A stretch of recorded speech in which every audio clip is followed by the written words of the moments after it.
परमात्मा का शुक्राना। एक बार नारद मुनि जी भगवान विष्णु जी से मिलने के लिए जा रहे थे। रास्ते में रेगिस्तान का इलाका पड़ता था। गर्मी के दिन थे, दोपहर का समय था। उन्होंने देखा कि एक बहुत सुंदर चिड़िया तपती रेत पर उछल कूद मचा रही थी।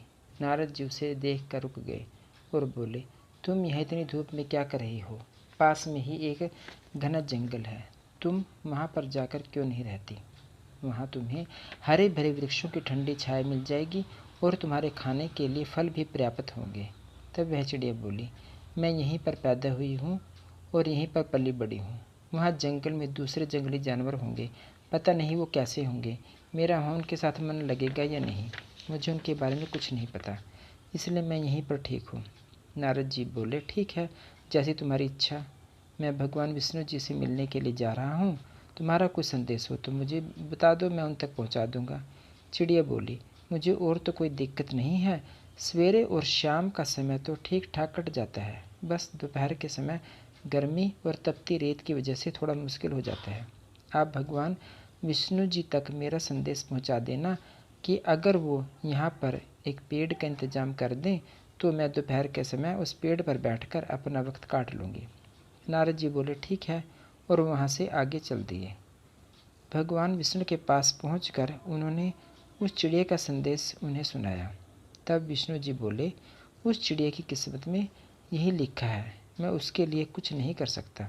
हाँ, उसको एक सलाह दे देना कि जब दोपहर के समय रेत गर्म हो तो वो कुछ देर एक टांग के सहारे खड़ी हो जाए और जब एक टांग थक जाए तो दूसरी टांग के सहारे खड़ी हो जाए। ऐसे उसका दोपहर का समय भी कट जाएगा। विष्णु जी से मिलकर जब नारद मुनि जी वापस आए तो रास्ते में वही चिड़िया उनका बेसब्री से इंतजार कर रही थी। वह दौड़ी दौड़ी नारद जी के पास आई और बोली, नारद जी, मेरा संदेश विष्णु जी तक पहुँचा दिया था आपने? नारद जी बोले, हाँ चिड़िया रानी, पहुँचा दिया था। तो चिड़िया बोली, तो विष्णु जी ने क्या कहा? नारद जी बोले, विष्णु जी कह रहे थे तुम्हारी किस्मत में यही सब लिखा है, इसमें वो कुछ नहीं कर सकते, यह तुम्हारे कर्मों का फल है। पर उन्होंने तुम्हारे लिए एक सलाह भेजी है कि जब दोपहर के समय रेत गर्म हो तब तुम एक टांग पर खड़ी हो जाया करो, जब एक टांग थक जाए तब दूसरे पर खड़े हो जाया करो।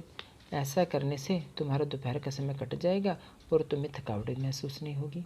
यह सुनकर चिड़िया बड़ी खुश हुई और उछल कूद मचाने लगी और बोली, शुक्र है, शुक्र है, शुक्र है परमात्मा का, कम से कम उन्हें मेरी इतनी फिक्र तो है। और वह और उछल कूद मचाने लगी। नारद जी वापस अपने धाम चले गए। कुछ समय के बाद नारद जी का फिर विष्णु भगवान जी से मिलने के लिए जाना हुआ तो उन्होंने सोचा, चलो रास्ते में उस चिड़िया से भी मिलते हुए चलते हैं, पता नहीं उसका क्या हाल होगा। अब तक तो वह मरमरा गई होगी।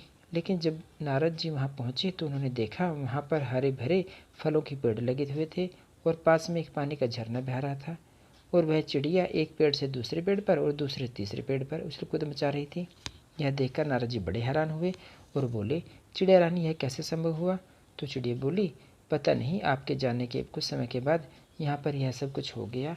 अब मैं क्या करती हूँ, दोपहर का समय इस पेड़ों पर उछल कूद मचाकर काट लेती हूँ, जब भूख लगती है फल खा लेती हूँ, प्यास लगती है पानी पी लेती हूँ। नारद जी दौड़े दौड़े विष्णु भगवान जी के पास गए और बोले, महाराज, आपने तो कहा था कि उस चिड़िया की किस्मत में कुछ नहीं है, फिर यह कैसे संभव हुआ?